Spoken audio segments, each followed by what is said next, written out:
उत्तर प्रदेश के मेरठ में संयुक्त ट्रेड यूनियन परिषद ने देशव्यापी एक दिवसीय प्रदर्शन कर केंद्र सरकार की कर्मचारी विरोधी नीतियों का विरोध किया। प्रदर्शनकारियों ने नॉन पेंशन स्कीम को हटाकर पुरानी पेंशन योजना बहाल करने की मांग की। साथ ही न्यूनतम वेतन 26,000 रुपए करने, ठेका प्रथा और आउटसोर्सिंग पर रोक लगाने की भी मांग की। संयुक्त ट्रेड यूनियन परिषद मेरठ के संजीव कुमार शर्मा ने बताया कि यह मंच केंद्र सरकार, राज्य सरकार, बैंक, बीमा कर्मचारी और किसानों का प्रतिनिधित्व करता है। देश के 10 केंद्रीय श्रमिक संगठनों और स्वतंत्र फेडरेशन ने इस हड़ताल में हिस्सा लिया। शर्मा ने ऑक्सफैम की रिपोर्ट का हवाला देते हुए कहा कि देश के 13 बड़े धनिकों के पास 65 करोड़ लोगों की संपत्ति के बराबर धन है। उन्होंने बताया कि जहां धन कुबेरों की संपदा में 12% की वृद्धि हुई है, वहीं गरीब आबादी की संपदा में 11% की गिरावट आई है। प्रदर्शनकारियों ने किसानों के लिए फसलों का न्यूनतम समर्थन मूल्य लागत से 50% अधिक करने की मांग की। उन्होंने एनडीए सरकार के कार्यकाल में किसान आत्महत्याओं में वृद्धि का भी मुद्दा उठाया। मैं संजीव कुमार शर्मा, मेरठ का जो हमारा ज्वाइंट ट्रेड यूनियन काउंसिल है, मैं उसका कन्वीनर हूं।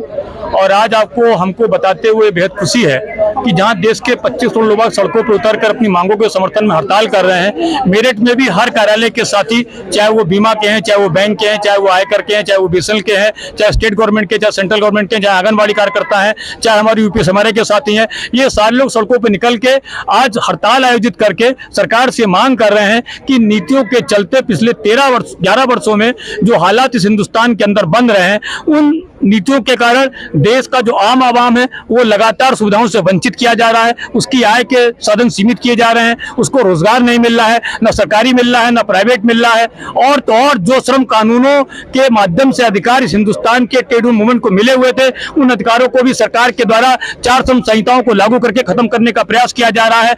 हड़ताल करने के अधिकार के लिए किसी भी डिपार्टमेंट में 75% लोगों की पूर्व सहमति लेना निश्चित तौर पर एक ऐसा काम करने जा रही है सरकार कि लोकतंत्र के अंदर बाबा साहब भीमराव अम्बेडकर के संविधान के अंतर्गत जो अधिकार मिले हुए हैं, जो संवैधानिक अधिकार मिले हुए हैं, उनको बुलडोज करना चाहती है, उनको खत्म करना चाहती है। उस साजिश को बेनकाब करने के लिए, उस साजिश का पर्दाफाश करने के लिए देश के मजदूर किसान कश्मीर से लेकर कन्याकुमारी तक और गुजरात से लेकर गुवाहाटी तक सड़कों पर निकल के लाल झंडे के साथ मोदी सरकार से मांग कर रहे हैं कि इन काले कानूनों को वापस लेना पड़ेगा, वरना ये संघर्ष और दूर तक जाएगा। इसकी तपिश हिंदुस्तान के हुक्मरानों की सोना हराम कर देगी अगर इन कानून में बदलाव नहीं होता है। आंगनवाड़ी की हमारी महिला साथियों को एक कर्मचारी का दर्जा नहीं मिलता है। इस देश के उन तमाम कर्मचारियों को जो 2004 के बाद आए हैं, उनको पेंशन मिलना, उनका वाजिब हक है, वो मिलना चाहिए। 10 लाख से ज्यादा जो पद खाली पड़े हुए हैं, उन पर भर्ती होनी चाहिए। तमाम संस्थानों में आउटसोर्सिंग और कॉन्ट्रैक्टर के माध्यम से